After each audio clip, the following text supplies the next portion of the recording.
So you've just unlocked ships, you're a new starter and you want to know what to do, where to go, what your priorities should be, and I just thought I'd do a guide for you guys to help you out because I really struggled when I first started doing ships, so I just thought I'd see what I could do. So you've unlocked ships.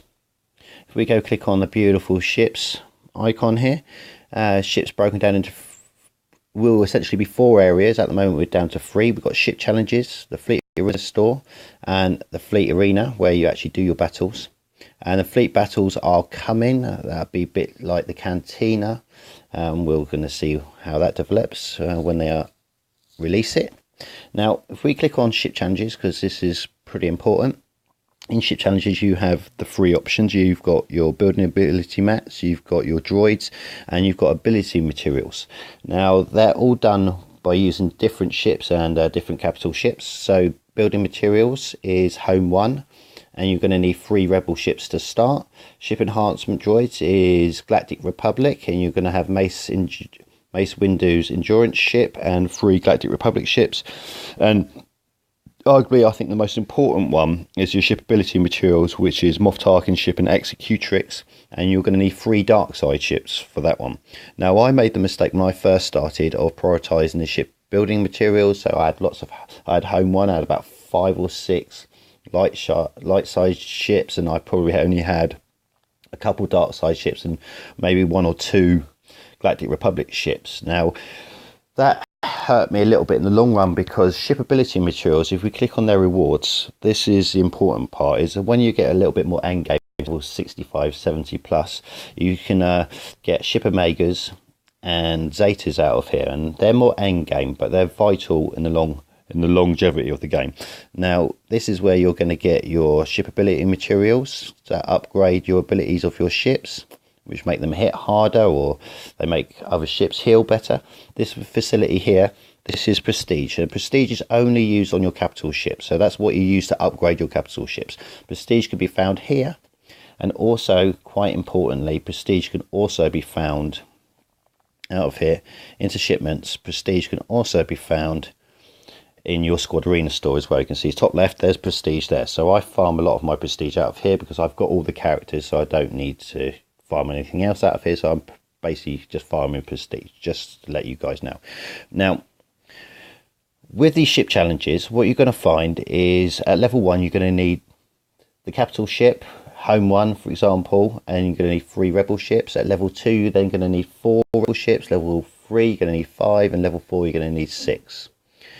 Okay, so where do you start? So we're looking at, really, we need 3 rebel ships, we're going to need 3 Galactic Republic ships and 3 dark side ships. Where do you go about, where do you farm them, and what should your priorities be? Now I personally would straight away probably go for Executrix, just because his ship's got some great abilities. If we go click on this ship, if I was starting over again, I would definitely go with this ship. I went with home 1 when I first started, but now I'd probably go Executrix. Now I know what I'm doing. The reason for that is this ability here is Imperial Assault. Basically, just after a certain amount of time, you get a wave of TIE fighter pilots come along and basically destroy the opposition, and they just absolutely smash them to pieces. This is a great end facility. Now with Executrix, you're going to need, to start off, you're going to need 3 dark side ships. Now where I would start is in cantinas.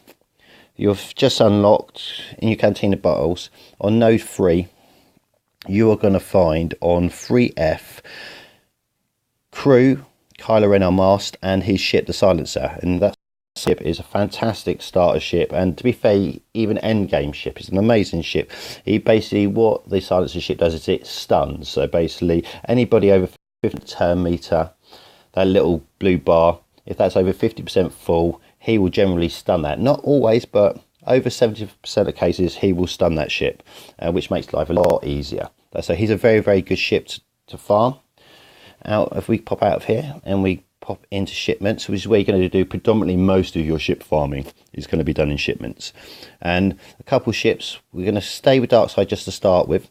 Now in the Galactic War Store, As you can see, there's 3 ships available at the top, and these 3 ships change every 6 hours. So in a day you can basically farm 4 different ships in a day if you've got the resources.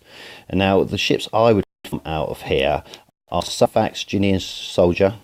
It's an amazing dark side ship. It's probably got the best reinforcement ability of any ship. It basically comes in and gives you the facility to stun up to 2 times if you, once you get used and you know how to use it properly. And if you go into Fleet Arena, you can farm Slave 1 ship, which is a vet ship out of here. It's a bit of a long farm. So whenever Slave 1 comes, just make sure you've always got 400 put aside for your Slave 1. It will pop up once a day. You'll be able to get Slave 1. And also in here you've got SWGOH again, so you can farm him here as well. I strongly recommend you stick farming him out of the Galactic War Store, because here you want to make some priorities. So I would prioritise your Slave 1 and your TIE Advance. And the TIE Advance is Darth Vader's ship, but that ship only comes available in the Fleet Store. So it's quite vital that you keep the credits available for your TIE Advance. Also, and the same for Slave 1. 2 ships generally only pop up in the Fleet Store. So it's important that you save your credits for those 2 ships. And when we pop back here, in the Galactic War Store, you'll also find the Imperial TIE Fighter pops up here as well. And the Imperial TIE Fighter is a great starter ship, because what it does is it not 100% guarantees target lock, but will target lock most enemies for you. Also in the Galactic War Store, you can farm Biggs's ship. Now Biggs's ship is paramount. It's probably the most important ship to get in as fast as possible, because it's your taunting ship. Ship that comes in and takes all the damage, and also if you can put target lock on the opposition, it makes Biggs's ship protection increase and keep on increasing. So the more target lock you're able to put down on the opposition, the more protection Biggs's ship gets. So basically early on, if you can keep the ship alive, you've got a much better chance of winning, which is very handy. You can farm Biggs's ship out of the Galactic War Store as well. You see farm his out of the Fleet Arena Store. Now that's completely up if you want to farm it out of the Fleet Arena Store. To start off with, I personally would stick with TIE Advanced and Slave 1, because those ships are fantastic and they're really only available out of the Fleet Arena Store. If you look at Fleet Arena Store, you pop down, you can also see there's character shards available. Just don't farm any characters out of the Fleet Arena Store except for Chimera Imru from the Rogue One squad. This is pretty much the only place that character pops up. He's worth farming out of here, but no other ships, sorry, no other toons to be farmed out of here. Purely, you just want to farm all your ships. So every bit of Fleet Arena credit you get, you want to pump into here and get as many ships as you can do. So I'm going to list you off what I would do for 3 Rebel ships, what I do for 3 Galactic Republic ships. I'll give you 5 dark side ships to have a look at, because a couple of them are quite long farms and you might not be able to get them early enough. So I would start with 3 Rebel ships of Cassian's U-Wing. Now Cassian's U-Wing's easy. If you pop along here into Cantina Battles, Cassian's U-Wing is here. Very, very easy farm. If we click on Cassian's ship, you get 5 a go. The only drawback to farming Cassian's U-Wing is that you do need the 3 characters. This ship has 3 pilots. You got Cassian, Jin and K2SO. Those 3 characters are all farmable in other areas. So it's a bit of a hard ship, but the actual ship itself is very, very easy to unlock. The most important one was Biggs. We've talked about Biggs. He's available in the Galactic War Store, and he's also available in the Fleet Arena Store. And I would also look at your Phantom. And if you're going to struggle to get Cassian's U-Wing, then I would go for Ghost as well. So the Ghost and the Phantom are the 2 Phoenix ships. Have amazing reinforcement abilities, both of them. And the Phoenix characters are vital for the entire game. Phoenix are used in nearly every area of the game, so you need, as a new starter, if you're not farming Phoenix, you want to get straight onto them straight away. Farm all of them, and you have 3 characters in the Ghost, you have 3 characters in the Phantom, and those ships are available in the Fleet Arena Store. They do pop up now and again in the Galactic War Store, so that's also a handy place to farm some out of as well. But I would strongly recommend you farm the Phantom and the Ghost. Right, if we talk about Mace Windu's Endurance and his 3 Galactic Republic ships, the ships I would look at farming are the Jedi Chancellor's ship, and that ship's available in the Galactic War Store. It'll be here basically every 6 hours Galactic Warsaw refreshes, so 4 times a day you can farm a different ship if you've got the credits. And you've got the Jedi Councillor ship, and you've got the Imbaran Starfighter, which is Fives' ship. Fives is a good early starter character. He's a tank as well, but his ship is amazing. It guarantees you target lock, so that will give protection up for Biggs' ship. That'll make Biggs' ship last longer as well. And he's just a tanky ship. He can take quite a bit of a beating.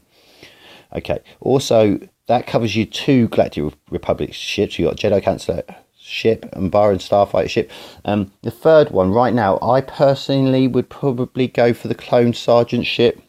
Clone Sergeant is a very easy character to unlock earlier on, but his ship's very, very good. He's also got a reinforcement ability. When that ship comes in, it can grant itself protection. Again, it makes your team just last longer. It's basically more tanky and can take more of a beating. So they're the 3 ships I'd recommend, which is Jedi Councillor, the Imbaran Starfighter, and the... Now let's talk about dark side ships. So the dark side ships, the first one you should farm without question of doubt is the Silencer. As I said, out of Cantina. That ship is amazing, very, very tanky, and also you get the character at the same time. As I said, you get crew also at the same time, which is amazing. So you get crew and the Silencer, two for one in effect. You're getting loads of money for your buck. And also, bear with me while I get a beautiful update just at the wrong time. If we go into shipments and we go back into Fleet Arena, this is where you're going to get your TIE Advance and your Slave One. As you can see, my Slave One's sat there at the moment, but those 2 ships are vital in the long end of the game, so I would definitely keep farming them. Make sure you always have the Fleet Arena credits put to one side, so you're going to need 800 basically for every, I would say every 2 days you'll be able to get one of those 2 ships. Okay, so just keep building them up. And now obviously because they're quite a long farm, you're going to need a couple other dark side ships. So the other dark side ships I'd recommend, Sunfac ship, amazing, is available at the Galactic War store and the Fleet Arena store. I personally would farm it out of both just to get it up as fast as possible. And also Imperial TIE Fighter, he's also available in the Galactic War store. He pops up here as well. He's an amazing ship. He grants target lock, as I said earlier. He's just a good ship as well to start off with. Also, he's very, very fast. The only ship faster than him is Poe Dameron's ship. So if you can get him in your starting lineup, you're pretty much guaranteed to go first. If you go first, you've got a damn sight better chance of winning, as we like to say. So the 5 ships dark side I'd look at are Silencer, which is Kylo Ren's ship, the TIE Advance, which is Darth Vader's ship, the Sunfac ship, Slave One is also a very, very good ship, Boba Fett, and you would imagine you've already been farming Boba Fett anyway for your credit heist team, so to get his ship is great. And the Imperial TIE Fighter. They're the 5 ships I would strongly recommend. All pretty easy farms except for TIE Advance and Slave One. As I said, keep hold of those credits and keep farming them. Now the next thing I want to quickly talk about is your actual crew. So if we click on my characters and I click on my crew, so if I click here and I go to crew members, what you will find is if I look at my crew and if I click on mods here, this is the best bit of advice I can give you, is when you're mod farming and you've got spare mods, say a critical void arrow, and it's 5 and you've got it 5-star and you're like, what am I going to do with it? Well, put it on all your crew, all your ship crew, anything that's spare mod wise. First off, if they're not on your squad arena, if that mod's not good enough for your squad arena, put it on your crew. Your crew account for generally up to 60% of your ship power. So the more powerful your crew member is, that's gear, stars, and obviously the third part to that is mods. The better the mods, they make a massive difference to the speed, to the power, just the general tankiness of each ship. Mods make a massive difference. So if you've got mods on your ships and you're fighting people who haven't got mods on their crew members, then you are going to win. I guarantee you will win and they will lose. So that's really important to keep in mind, that when you're mod farming and you put in all your mods onto your squad arena team, whatever you've got left over, I would first port of call is to put them all onto your ships, your crew members for your ships, because they are vital. And they, from the beginning, I didn't do it and it cost me.